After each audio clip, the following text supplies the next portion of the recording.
and welcome back to our YouTube channel. On behalf of Chartered Studies Academy, I, Dimple Shah, welcome you to lecture number 2 of paper number 2 of CA Intermediate, Corporate and Other Laws. तो lecture number 1 देखा कि नहीं? उसमें हमने cover किया था syllabus structure, weightage क्या है हर चैप्टर का, इस पेपर में प्रॉब्लम्स क्या क्या है और मेनली तो हम उनको सॉल्व कैसे करेंगे. साथ ही हमने शुरू किया था the first chapter, that is chapter number 1 preliminary of the companies act 2013, जो भरा पड़ा है डेफिनेशंस के साथ. हमने काफी सारे डेफिनेशंस कवर भी किए थे. तो आगे बढ़ते हैं टू आवर नेक्स्ट डेफिनेशन. हमने किए थे definitions cover till company limited by shares. आगे बढ़ते हैं टू कॉन्ट्रीब्यूटरी. अभी ये कॉन्ट्रीब्यूटरी भाई साहब होते कौन है भाई? Now contributory is any person liable to contribute towards the assets of the company in event of it being wound up. यानी कि जब कंपनी बंद हो रही है, हर कोई इंसान जो लायबल है to contribute towards the company, okay, towards the assets of the company will be a contributory. उनको कॉन्ट्रीब्यूटरी बुलाया जाएगा. ओके, एग्जाम्पल से बोल दो तो ये देखिए, अभी कंपनी लिमिटेड बाय शेयर्स, उनका लायबिलिटी क्या होता है जब कंपनी वोंड अप होती है? Unpaid value of shares. Members का लायबिलिटी वो होता है ना कि जितना उनको देना था, 100 रुपीज का शेयर है, 70 उन लोगों ने दे दिया था, 30 was unpaid. In case the company is being wound up, the members will be liable in this case to the extent of 30 rupees. In the first case क्या होगा? In case the company is being wound up, the members will be liable how? जो amount उन्होंने guarantee दिया है, right, because it is limited by guarantee. The amount of guarantee, अगर मैंने बोला है कि मैं 1 लाख दूंगी जब कंपनी बंद होगी, जब सच में बंद होगी मुझे ही 1 लाख देना पड़ेगा. ओके, सो मैं जब 1 लाख दूंगी मुझे बुलाया जाएगा कॉन्ट्रीब्यूटरी. सेकेंड केस में जब मैं 30 रुपए दूंगी, okay, in case of limited by shares unpaid value का जो मैं दूंगी 30 रुपए, तभी मैं कॉन्ट्रीब्यूटरी होगी. ओके, सो आज simple that contributory and contribute, ये इजीली याद रह सकता है. So contributory is a person who is liable to contribute towards the assets of the company in the event of it being wound. अभी आपको ना थोड़ा सा वापस इधर एक्सप्लेनेशन दिया गया है कि for the purpose of this clause, it is clarified that a person holding fully paid up shares, a person who's holding fully paid up shares in the company will be considered as a contributory. यानी कि जो मैंने 30 रुपए दिए थे ना पहले case में, सपोज मेरे 30 रुपए बाकी नहीं थे, मैंने पहले से ही 100 रुपए दे दिए थे. इन दिस केस क्या, मेरा लायबिलिटी कुछ था नहीं जब कंपनी बंद हो रहा था, पर इसका मतलब ये नहीं है ना कि मैंने कुछ किया ही नहीं कंपनी के लिए, मैंने उनको एडवांस दे दिया था, इसीलिए मैं भी एक कॉन्ट्रीब्यूटरी होंगी. Okay, if I am holding fully paid up shares it is being wound up, because I have given my money in advance, I am still considered a contributory. Next definition बढ़े, control. Now control includes the rights to appoint majority of directors or to take decisions or to control the management. Okay, policy decisions which are exercisable by a person or persons acting individually or in concert, directly or indirectly, including by virtue of their shareholding, management rights, shareholder agreements, voting rights in any which way. Okay, so ना ये हमारी mummy की तरह होते हैं. Control, जो भी control है, हमारे घर पे कौन है? हमारी मम्मी है ना. कंट्रोल में सारा पावर उनके पास है, डिसीजंस वो लेती है. ओके, फिर पॉलिसी डिसीजंस वो लेती है. कंट्रोल हम सबको वो करती है, आपको इधर नहीं जाना है, आपको इधर नहीं जाना है.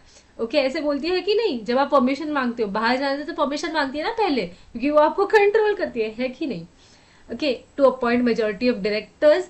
सो now any person who is in control has a right to do such things.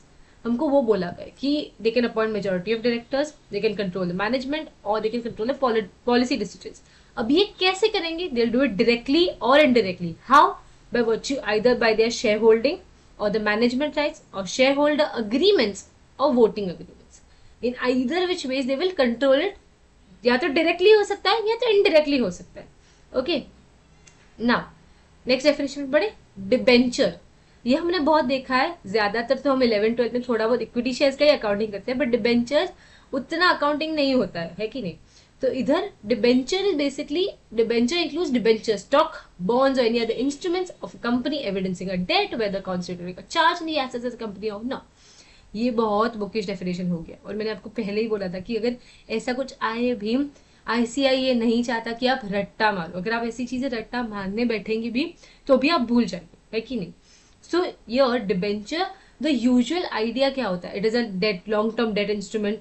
Okay, it is kind of a loan. It is given on the basis of what? On the credit worthiness of the company. कि ये मुझे पैसे वापस देगी या नहीं, वो credit worthiness को असेस करके वो लोग देते हैं. फिर इस पे वो लोग एक इंटरेस्ट चार्ज करते हैं जो कि एक फिक्स रेट पे होता है. फिर उनको अगर कंपनी वोंड अप हो रही है तो उनको प्रेफरेंस मिलता है कि इनको पहले निपटाना, क्योंकि उनको लोन्स की कैटेगरी में माना जाएगा. ओके, नॉर्मली वो अनसिक्योर्ड होते हैं बिकॉज वो एसेट्स पे एक चार्ज नहीं लेते हैं. गिरवी वगैरह वो जो हमने मॉर्गेज वाला डिस्कस किया था वो नहीं होता है. चार्ज एंड एसेट्स क्रिएट नहीं होता है. Normally, it can also be created. I'm not saying no. So whether considering a charge in the assets of the company or not, it can be secured or unsecured depending on that. वो categorize होता है.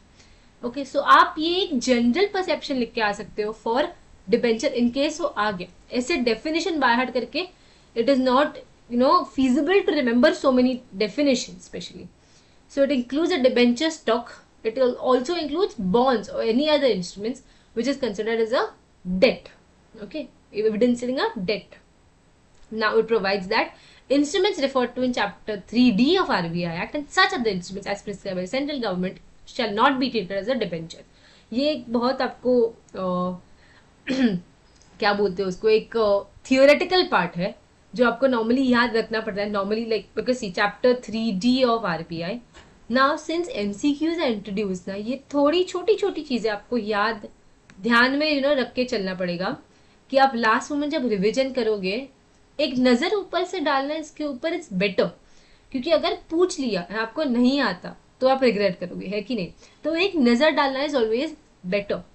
सो debentures के exclusion क्या क्या है. एक तो जो भी chapter 3D of the RBI act में बोला गया है वो. ओके, सो 3D डिबेंचर 3D ऐसे आप याद कर सकते हो. लाइक D यानी कि डिबेंचर हो गया आपका, फिर 3D एक्सक्लूडेड है. 3D एक्सक्लूडेड है उसमें से. And such other instruments by the central government. ये तो बहुत एक जनरल हो गया, वो आपको याद हो ही जाता है. लाइक सच अदर एक्सेट्रा कैसे हम लिख लेते हैं पेपर में, वैसे ही such other instrument as prescribe by central government consultation and RBI. Mainly आपको ये याद रखना है chapter 3D of the RBI act. So debenture में से चैप्टर 3D वाला डिबेंचर नहीं होता है. ओके, 3D वाला डिबेंचर नहीं होता है. Shall not be treated as a debenture. Now अगले डेफिनेशन में बढ़ते हैं. डायरेक्टर.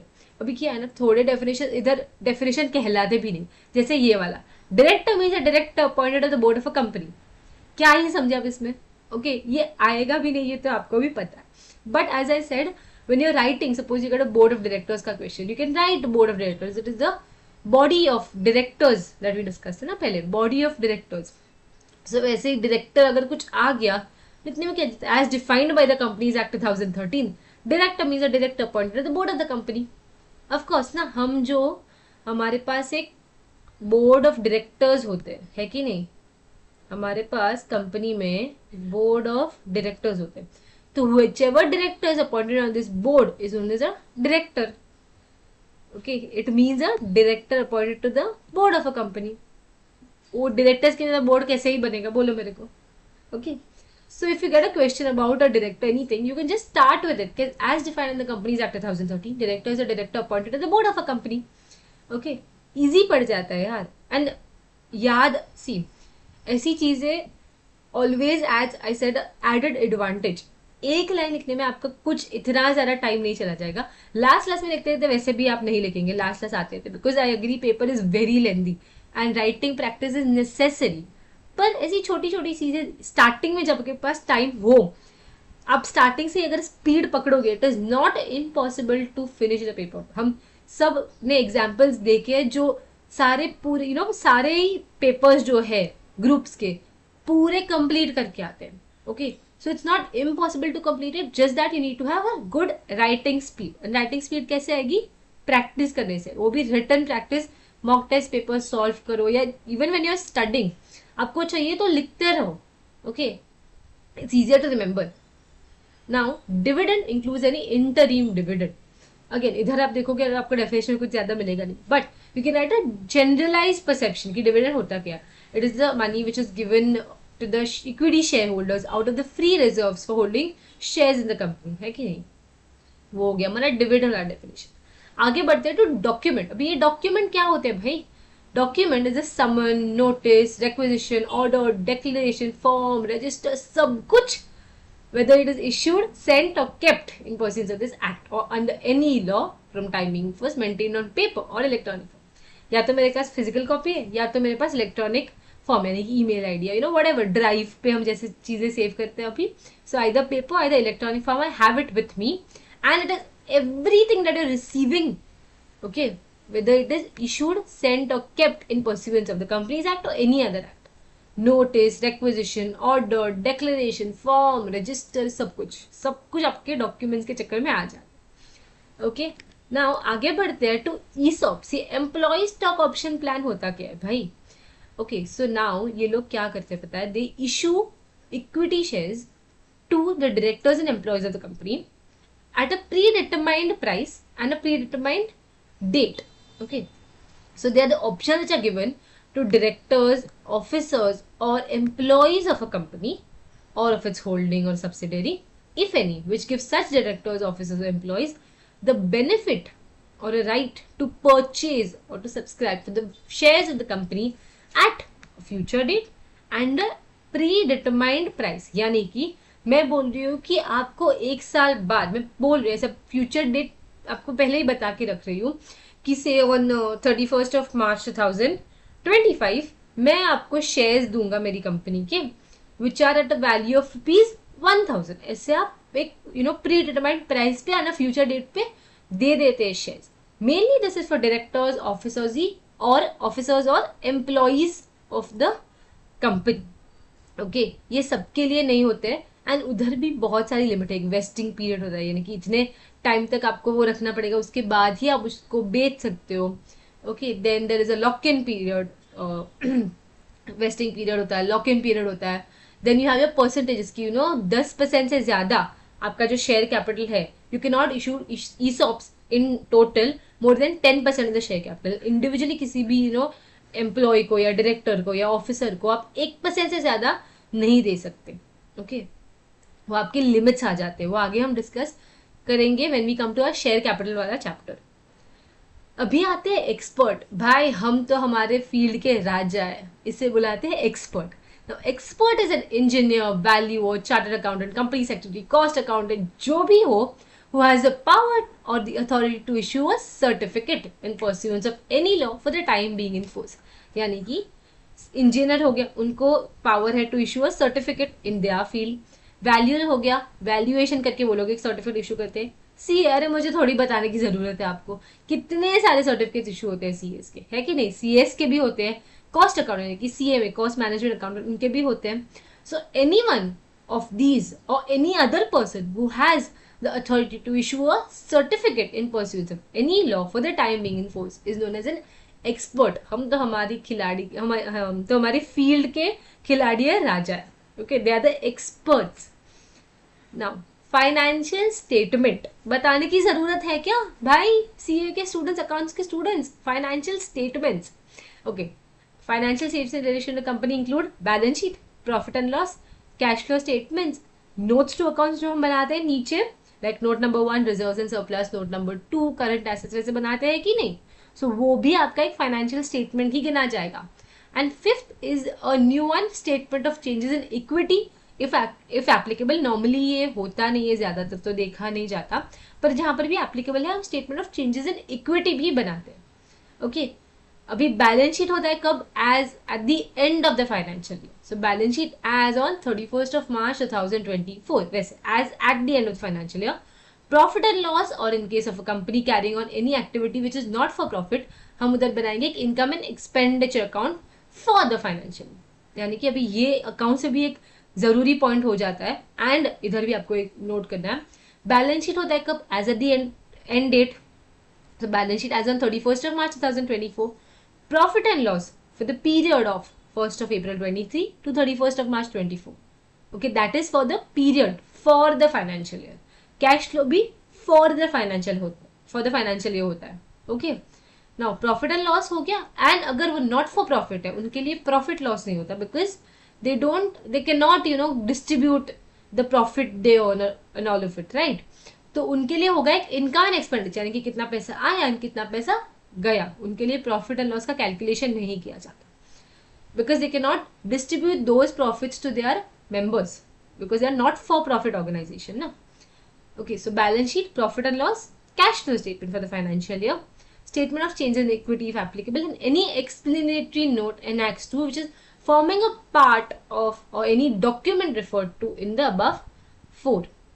Okay, अभी when I'm speaking about a one person company, सुन के क्या लगता है one person company कौन होगी ये? One person, one man show, एक इंसान चलाता है इस कंपनी को, एक नॉमिनी होता है, खत्म, इतने ही लोग हैं उसमें. सो इसलिए वन पर्सन कंपनी, छोटी सी एक कंपनी प्राइवेट लिमिटेड फॉर्म में जो है. Small company, we have the definition small company coming up, so रुको जरा सबर करो. And a dormant company may not include cash flow statement, उनके लिए cash flow statement necessarily it is not necessary.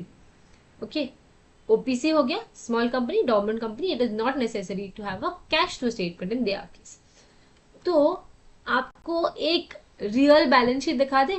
आपने बैलेंस शीट तो बहुत देखी होगी, हम अकाउंट्स में करते हैं, सब में बहुत ज्यादा ही हम बैलेंस शीट करते हैं, बट वो अलग ही होता है कि नहीं. इधर आप जब करोड़ों में फिगर्स देखेंगे तभी आपको पता चलेगा रियल लाइफ में कंपनीज की बैलेंस शीट बनती कैसे. यहाँ I have taken a very renowned company, Reliance industries.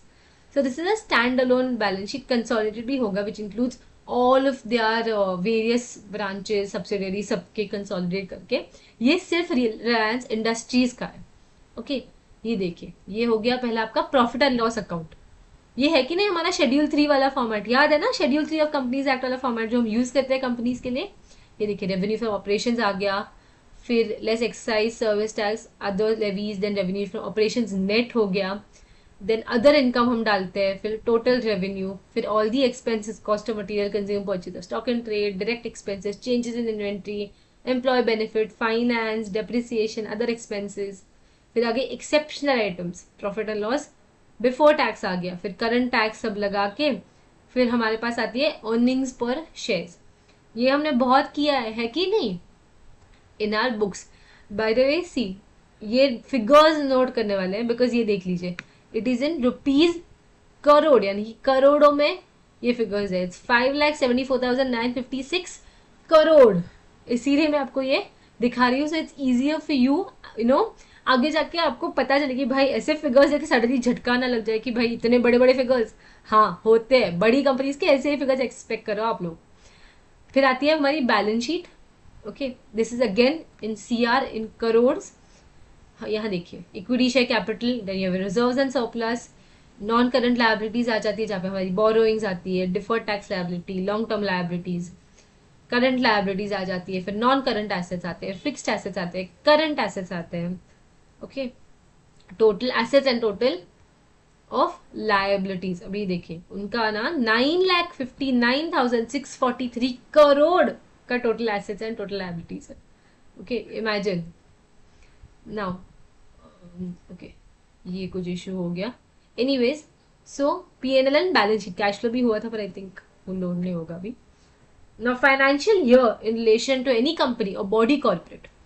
Now financial year, CA students, हमारा न्यू ईयर कब होता है? 1 जनवरी को न्यू ईयर होता है? नहीं ना, 1 अप्रैल को न्यू ईयर होता है. So financial year in relation to any company और body corporate is a period ending on 31st day of March, क्योंकि हमारा ईयर कब होता है?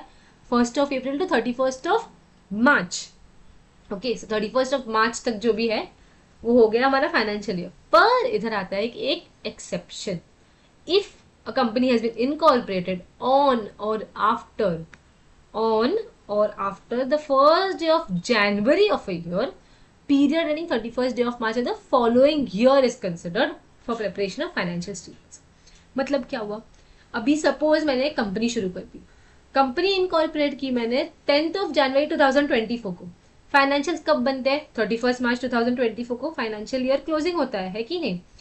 तो क्या मैं वो 3 महीने के लिए बैलेंस शीट बनाऊंगी और मैंने प्रॉफिट एंड लॉस सब बनाऊंगी? नहीं. For you the financial year will be, for me, अगर मैंने 10 जनवरी को एक कंपनी इनकॉर्पोरेट की है, 10th of January 2024 to 31st of March 2025, that is going to be your financial year. Okay, आपका वो 3 महीना कंसिडर नहीं किया जाएगा फाइनेंशियल ईयर, पूरा नेक्स्ट ईयर कंसिडर किया जाएगा. This is a exceptional case जहाँ पे नॉर्मली हमारा जो फाइनेंशियल ईयर होता है वो होता है 12 months का. But if you incorporate the company on और after the 1st of January of any year, तो आपका फाइनेंशियल ईयर बनता है 15 महीनों का. Okay, this is important note. 15 महीने के लिए आपका फाइनेंशियल ईयर बनेगा और आपके फाइनेंशियल भी उसी हिसाब से बनेंगे. Okay, now see, provided that when a company or body corporate is holding company or a subsidiary or associate company of a company incorporated outside India and is required to follow a different financial year for consolidation of its accounts outside India, then the central government may, on an application basis made by that company in such form, allow any period of finance as its financial year, whether or not that period is a year. ये क्यों बोला गया है? Because financially उन लोगों ने, company act ने तो बोल दिया 31 मार्च को खत्म होता है, पर फॉरेन कंपनीज का क्या होता है, उनका जो फाइनेंशियल ईयर होता है that is the same as a calendar year, यानी कि 1 जनवरी टू 31 दिसंबर, वही ईयर कंसिडर करते हैं वो लोग. सो अगर हमारी कोई कंपनी बाहर है, like if I am here and if I have a subsidiary outside और आई एम द सब्सिडरी, मेरी होल्डिंग कंपनी बाहर है, फाइनेंशियल स्टेटमेंट्स को कंसोलिडेट करना पड़ेगा. अभी उनका फाइनेंशियल ईयर खत्म होता है 31 दिसंबर को, मेरा 31 मार्च को खत्म होता है, तो वो 3 महीने का गैप होता है कि नहीं? तो तभी उस केस में क्या होगा, because then there is a discrepancy cost. तो they have clearly stated that central government मुझे एक परमिशन दे देगा कि आप उस हिसाब से फाइनेंशियल ईयर फॉलो कर दो, ताकि कंसोलिडेशन में आपको बाद में प्रॉब्लम ना आए. ओके, नेक्स्ट वन, आगे बढ़ते हैं नेक्स्ट डेफिनेशन पे, जो है फ्री रिजर्व्स का definition. Now, free reserve is such reserves as per the latest audited balance sheet, यानी कि मैंने बैलेंस शीट में उसको डिक्लेयर कर दिया है भाई. Okay, they are available for distribution of dividend. So as per my latest balance sheet they should be available for distribution as dividend. अभी हमने डिस्कस किया था डिविडेंड में कि फ्री रिजर्व्स आएगा, देखो आ गया. अभी फ्री रिजर्व्स कौन से होते हैं वो तो नहीं दिया हमको, डेफिनेशन में बोला है कि कौन से फ्री रिजर्व नहीं होते, what are not to be treated as free reserves. Okay, so free reserves में नॉर्मली क्या इंक्लूड होता है, सिक्योरिटीज प्रीमियम जो हो गया, हमारा प्रॉफिट एंड लॉस अकाउंट हो गया, एंड ऐसी बहुत सारी जो रिजर्व्स होते हैं वो इंक्लूड होते हैं इसमें. अभी इसको इन डिटेल कवर करेंगे हम चैप्टर नंबर 8 में, जो है declaration and payment of dividend. अभी के लिए हम इसको इतना डिटेल में नहीं देखेंगे क्योंकि हमको वापस उधर देखना है, because there we have the conditions कि कितना दे सकते हैं, कितना हमको बैलेंस रखना पड़ेगा रिजर्व में, वैसे बहुत सारी चीजें उसको उधर कवर करेंगे. इधर देख लेते कि रिजर्व्स क्या नहीं होते. Firstly, any amount representing unrealised gains, notional gains और revaluation of assets whether shown as a reserve और otherwise. Okay, so suppose example देख लीजिए. ओके, 10 लाख की मेरी एक प्रॉपर्टी की वैल्यू है. ओके, वैल्यू एज इन मैंने पहले 10 लाख दिखाया हुआ है उसको, क्योंकि बहुत टाइम से मैंने रिवैल्यूएशन नहीं किया. अभी अगर मैंने जब रिवैल्यूएशन किया, इसकी एक्चुअल वैल्यू मुझे पता चली है 1 करोड़. ओके, 1 करोड़, यानी कि अगर मैं इस प्लॉट को बेचने गई, मैं इस लैंड को बेचने गई, तो मुझे 1 करोड़ मिलेंगे उस प्रॉपर्टी के. सो बैलेंस क्या बचा मेरा, 90 लाख. अभी मेरे बुक्स में थे 10 लाख रुपए, उसका वैल्यू है 1 CR. तो मैंने रीवैल्यूएशन कर लिया, 90 लाख दिखा दिया, रिवैल्यूएशन 1 करोड़ कर दी वैल्यू, क्योंकि मेरे को पैसे अभी आए नहीं. जब पैसे आएंगे तब वो 1 करोड़ पे होगा. ओके, 1 करोड़ के वैल्यूएशन पे होगा. अभी प्रॉब्लम क्या हुआ, see, these should be, free reserve should be available for distribution as dividend. पहले ही देखा हमने. अभी ये जो है हमारे रिवैल्यूएशन वाले पैसे मेरे को आए नहीं है. 10 लाख का था प्रॉपर्टी वैल्यू, मैंने उसको बढ़ा के 1 करोड़ कर दिया, क्योंकि अभी वो मार्केट प्राइस चल रहा है. पर क्या मुझे वो पैसे एक्चुअली मेरे बैंक अकाउंट में आए हैं? नहीं. अगर मेरे बैंक अकाउंट में वो पैसे आए ही नहीं है तो मैं दूंगी कहां से? I can not give it back as reserves, right? पैसे आने तो चाहिए ना टू गिव इट. सो यही लॉजिक है इस वाले कॉन्सेप्ट का कि देखिए, अगर मेरे पास पैसे नहीं आए, these are all notional gains और अनरियलाइज्ड गेन्स. इसका मतलब सी, प्रैक्टिकली नहीं है. Practical, notional, when we see notional is basically bookish, theoretical. Okay, practicality नहीं है. अनरियलाइज्ड गेन्स यानी कि मेरे को पैसे अभी तक आए ही नहीं है, तो मैं पैसे दूंगी कहां से? इसीलिए they are not available for distribution as dividend and they will not be treated as free reserves. Secondly, वैसा ही वाला कॉन्सेप्ट है, change in carrying amount of any asset or liability or of a liability which is recognized in equity, which is including surplus and profit and loss on measurement of the asset or liability at a fair value. Change जो कर रहे हैं carrying amount में and bringing it to the fair value on the basis of the measurement of fair value. वापस पैसे आएंगे नहीं तो पैसे दूंगी कहाँ से, यही कॉन्सेप्ट है फ्री रिजर्व वाला. सो इसीलिए इन दोनों को फ्री रिजर्व नहीं कंसिडर किया जाएगा. ओके, आगे बढ़ते हैं. Global deposited receipts. Now again this in detail is going to be covered in chapter number 2 incorporation वाला. इधर ऊपर से देख लेते हैं. See it is an instrument in the form of a deposited receipt. नाम में ही ग्लोबल डिपॉजिटेड रिसीट है. तो instrument in the form of a depository receipt by whatever name you call it, which is created by a foreign company outside India and authorized by a company making an issue of such depository receipts. So it is created by a foreign depository which is outside India. Okay, so basically एक single company जो shares issue करती है and those shares are dealt with globally among different countries. Global depository receipts. They are issued in the form of a depository receipt which is created by a foreign depository outside India and authorized by a company making an issue of these depository receipts. In detail cover करेंगे chapter number 2 में. आगे बढ़ते हैं government company.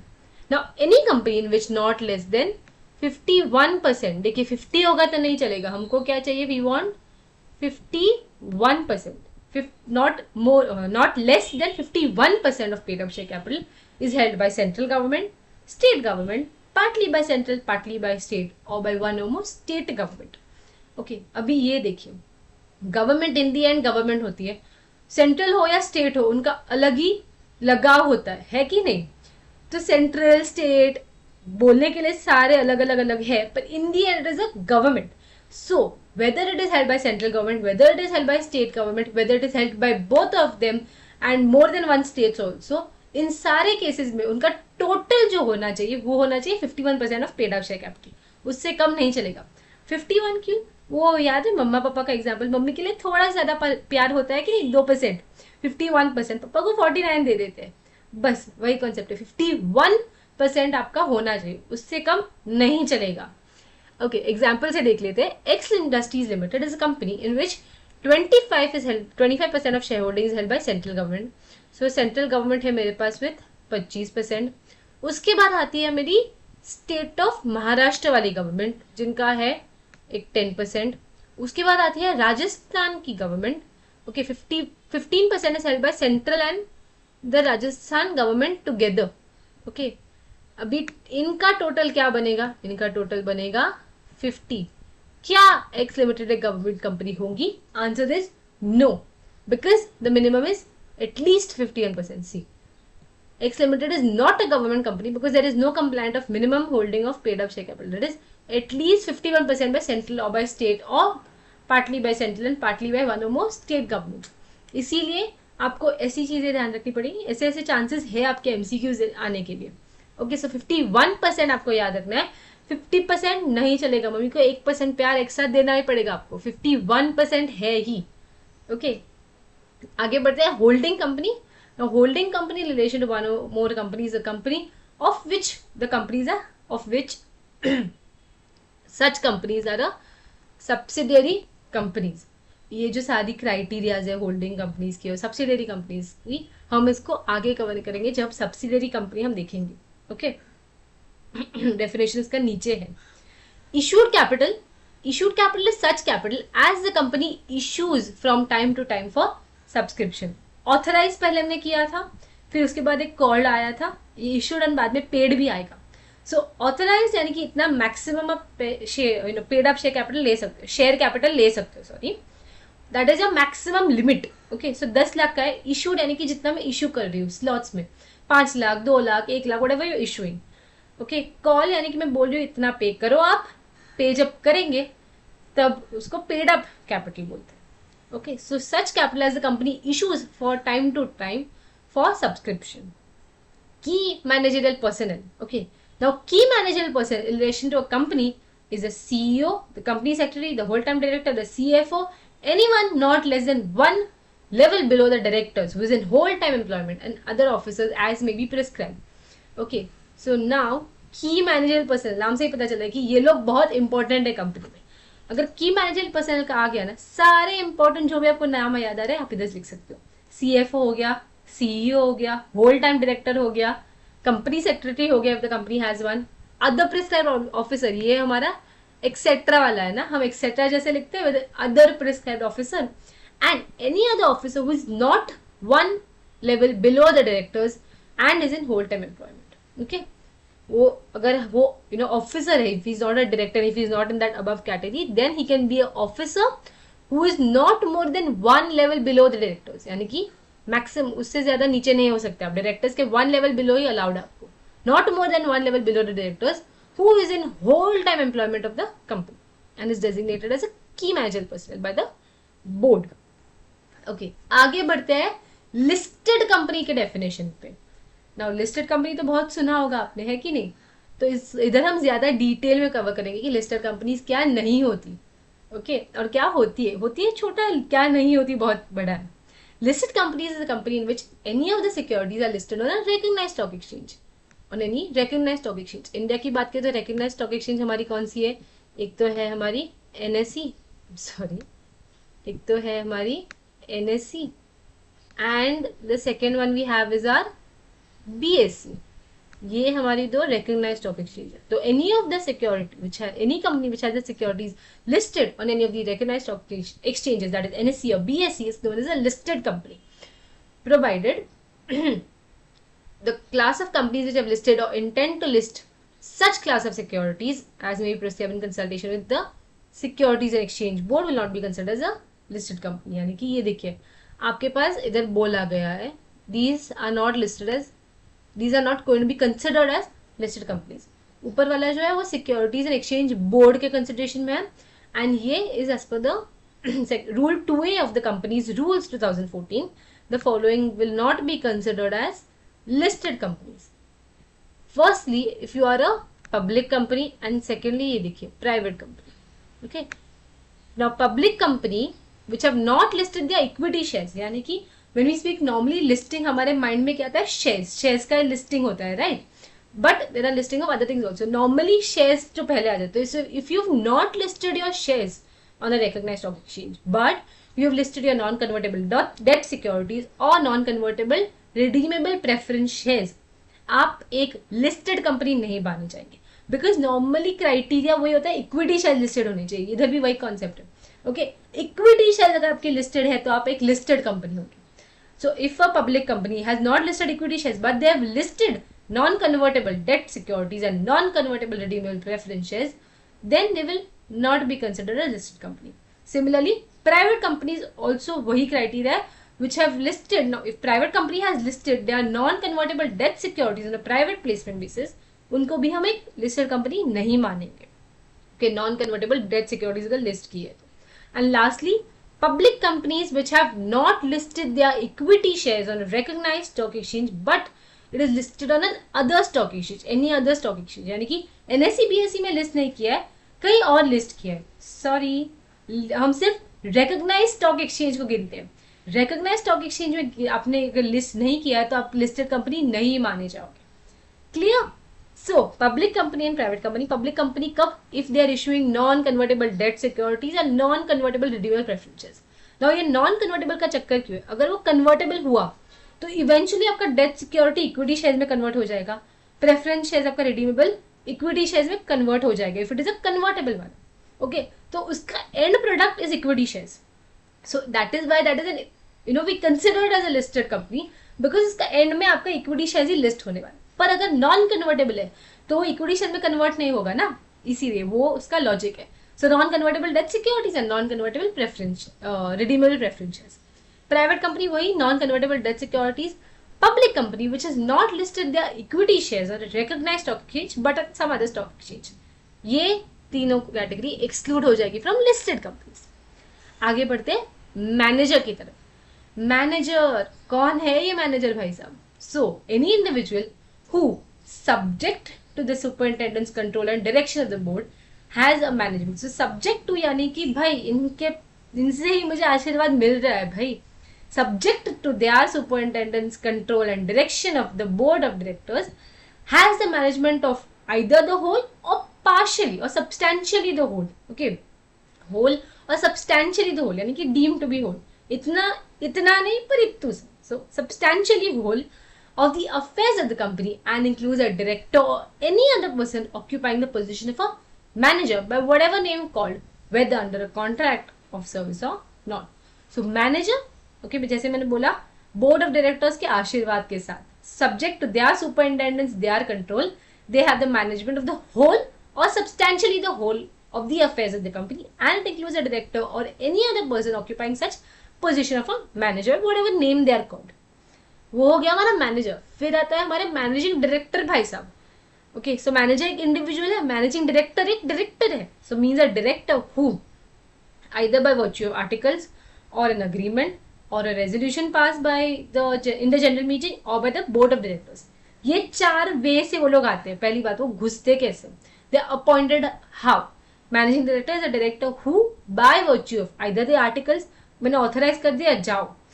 Articles ये तो मैंने agreement sign किया है कि भाई लो ये तुम्हारा टर्म्स एंड कंडीशंस है, so agreement with the company, और resolution passed in the general meeting, और if not all of these then by the board of directors, because बोलो एक्सटीम, मैंने बोल दिया तो ये होना चाहिए, बात खत्म. मैंने बोल दिया इसको एमडी अपॉइंट कर दो, ये हो गया एमडी. बोर्ड ऑफ डायरेक्टर्स का बहुत चलता है ना.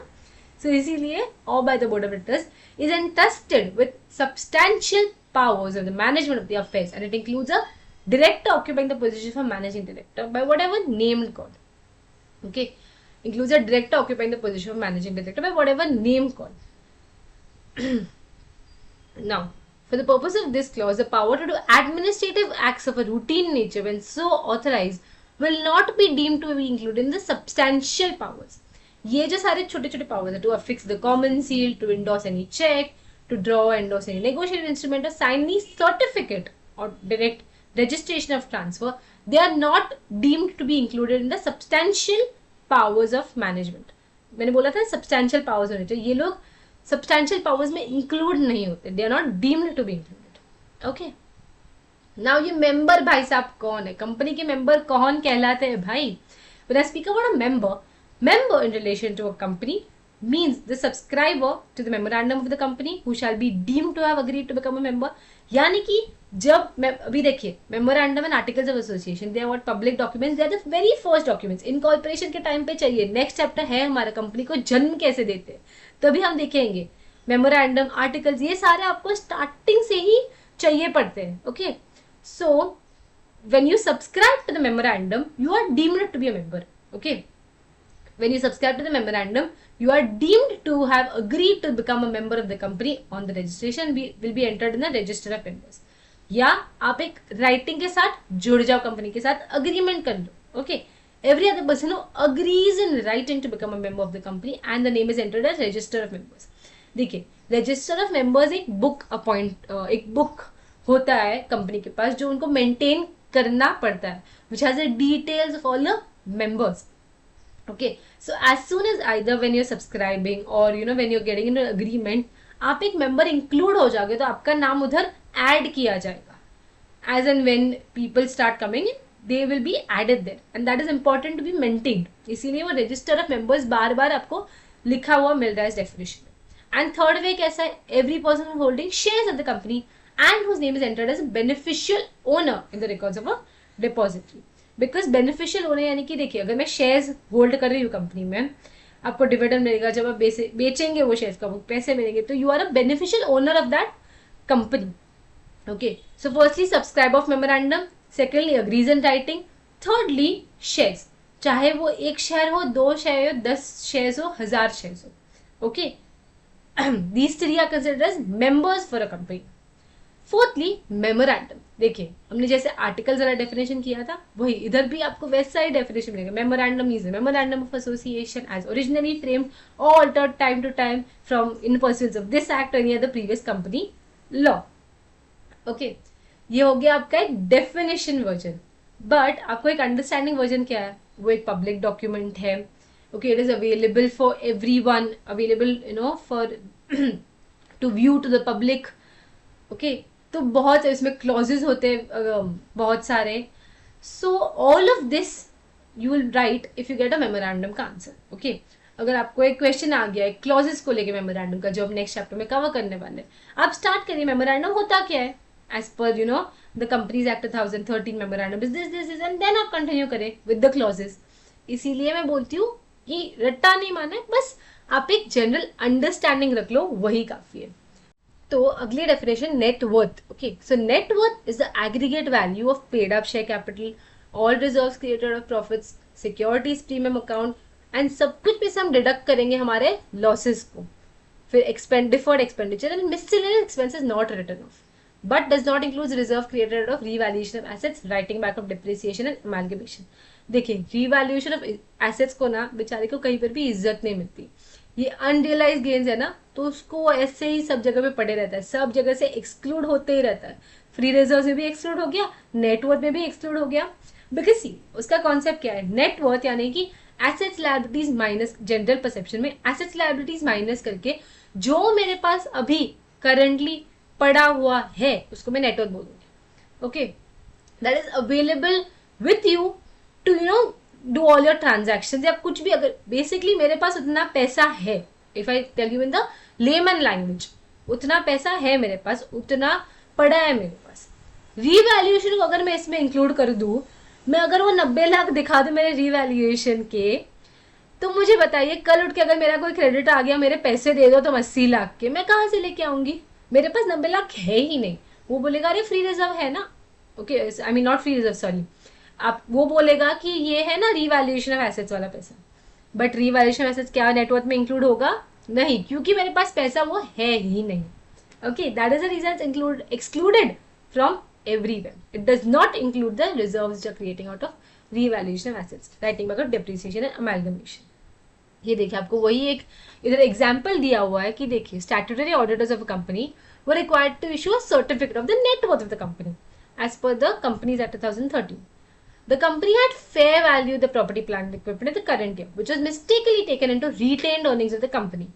Advise whether this fair valuation would be covered. Answer is no.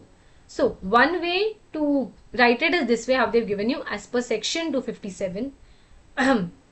As per section 2 subsection 57 of the Companies Act 2013, any reserves created out of the revaluation of assets doesn't form part of net worth.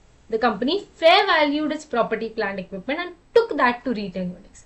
Even if the company has taken the fair valuation to retained earning in books of accounts, the resultant credit, whatever is remaining, which is specifically excluded in a definition of net worth and hence should be excluded by the company. ये एक हो गया my way, because see normally as I said section numbers, subsection numbers ये बहुत complicated हो जाते हैं eventually to remember in your paper. It's okay if you do the important ones जो हम बाद में cover करेंगे, but definition sections के लिए आप avoid करो हो सकता है जितना to remember such numbers. Okay, because आगे जाके when you are remembering the sections and provisions, you might have a tendency of forgetting these, and अगर आप गलत वाला लिख के आ गए ना तो पूरा question wrong हो, पूरा आंसर आपको 0 दे देंगे direct. So when you start as defined under the provisions of the Companies Act 2013 or as per the provisions of the Companies Act 2013, net worth includes ये देखिए पूरा aggregate value of paid up share capital हो गया आपका, reserves हो गया and profit and loss का debit credit balance हो गया, securities premium हो गया. ओके, जो भी आपके पास है after deducting the aggregate value of accumulated losses, expenditure, miscellaneous expenses not written off and deferred expenditure to be specified, but does not include reserves created or revaluation. As then you write, as per the above definition, revaluation of assets is to be excluded from free reserves in the given case, since they have mistakenly taken it into retained earnings in the company. Such amount would be excluding from being consideration for the calculation of net worth. Okay, now ये देखिए पूरा फिर अब extra इन लोगों ने भी लिखा है कि further the auditor should consider the matter related to accounting of this reserve separately at time of audit. Audit वही होता है ना, सी जहाँ अकाउंटिंग हैंड इन हैंड होता है वहाँ ही उसके पीछे पीछे ऑडिट फॉलो करेगा ही जहाँ अकाउंटिंग होगा. तो दी स्टैट्यूटरी ऑडिटर्स का काम ही हुआ है कि वो अच्छे से सारे देखेंगे कि कैसे मेंटेन किया, ये गलती जो हुई है वो उन लोग रिपोर्ट करेंगे अपने रिपोर्ट में, auditors report. Okay, for the notification, आपका व्हाट्सएप इंस्टाग्राम नोटिफिकेशन की बात नहीं कर रही मैं, ये अलग वाला नोटिफिकेशन है. This is one which is publish the official gazette of and the expression notifies construed accordingly. Official gazette में जो भी पब्लिक होता है उसको हम नोटिफिकेशन पब्लिश होता है उसको हम नोटिफिकेशन बोलते हैं as per companies act 2013. Officer, now when I speak about officer, officer includes any director, manager, key managerial personnel or any person in accordance with whose directions or instructions the board of directors or any one or more of the directors is accustomed to act. So officer में हमने की manager person discuss किया. की manager person में कौन कौन आता है? CEO, CFO, CS, whole time director, other officer not one level below that of managing of the directors and whole time employment of the company. वो वाला सब डिस्कस किया. वो हो गया key manager person. Officer is director, manager और key manager person, है कि उन सब में से भी कोई हो सकता है. Okay, or any person in accordance with whose directions or instruction the board has to act. Okay, the board has to act as per their directions, or any one of the more directors is accustomed to act. Officer who is in default. Now आगे जब हम पढ़ेंगे ना, हम जैसे जैसे chapters बढ़ेंगे, we have penalties, we have fines and all of these which is included in those definitions. उधर ना आपको दिया जाएगा कंपनी कितना भरेगी, और उधर दिया जाएगा officer who is in default will have to pay so and so amount. 5 lakh का फाइन हो गया, 1 लाख का फाइन हो गया, 1% ऑफ वैल्यू, 10% ऑफ वैल्यू, ऐसे बहुत सारी चीजें हैं आगे जाकर. सो ये officer who is in default जो उधर लिखा है, उसका मतलब क्या हो, कौन से ऑफिसर्स गिने जाते हैं उसमें, ये वाला है कि if you are contravening with any provisions of the companies act 2013, आपको ये प्रॉब्लम्स होंगे, आपको इतना इतना फाइन देना पड़ेगा, कंपनी को भी देना पड़ेगा, officer who is in default will also have to give, और एंड वैसे से कॉम्बिनेशंस है उधर. So officer who is in default for purpose of the provision enacts that an officer of the company who is in default will be liable to any penalty or punishment by way of imprisonment, fine or otherwise. Imprisonment भी होता है, imprisonment, fine or otherwise, will include any of the following directors of the company, namely following officers of the company, namely whole time director, पूरे time उधर पड़ा रहता है. की manager personnel, वो तो भाई बहुत सारे हैं उसमें, देख लिए हमने. Whether if there is no KMP, यानी कि अगर वो CEO, CFO, CS कुछ नहीं, छोटू सी कंपनी है suppose, where there is no KMP, the directors are specified by the board of directors who given their consent and writing to the board. Okay, or all the directors, if no director is also specified, then any person who is under the immediate authority of the board. की manager personnel suppose नहीं है तो board of directors नहीं है, then any person who is the immediate authority of the board or any key managerial personnel charged with the responsibility कि अगर आपके ऊपर रिस्पॉन्सिबिलिटी है maintenance, filing, distribution of accounts और रिकॉर्ड्स, ऑथराइजेशन, एक्टिव पार्टिसिपेशन, सब अगर आपके पास इतना सब है पावर्स, तो वो आपके पास बहुत कुछ पावर्स है कि नहीं. तो अगर पहले तो होल टाइम डायरेक्टर वो नहीं, फिर की मैनेजर पर्सनल अगर नहीं है तो बोर्ड ऑफ डायरेक्टर्स नहीं है, तो जिस डायरेक्टर के सर पे any person who is suppose none of these like who is but they had the immediate authority, यानी कि मैं ना ही KMP हूँ ना ही बोर्ड ऑफ डायरेक्टर्स में हूँ, कहीं नहीं हूँ, पर मेरे कंधों पे बहुत भार रखा गया सारी चीजों का, नॉर्मल इंसान हूँ मैं, उसको पकड़ लेंगे वो लोग. और any person according with whose advice, direction, instruction the board of directors is accustom to act. हमने ऑफिसर डिस्कस किया वो वाला. Okay, and every director in respect of contribution of any provisions of this act who is aware of such contribution, उनको पता था ऐसा झोल चल रहा है कंपनी में, फिर भी उन्होंने अलाउ किया, वो भी एक ऑफिसर इन डिफॉल्ट हो जाएगा. And in respect of the issue और transfer of any shares of the company, the share transfer agents, registrars and merchant bankers. Okay, to the issue or transfer. Okay, with this we complete lecture number 2 of paper number 2 of CA Intermediate, जहाँ पे हमने cover किए काफी सारे definitions, है कि नहीं.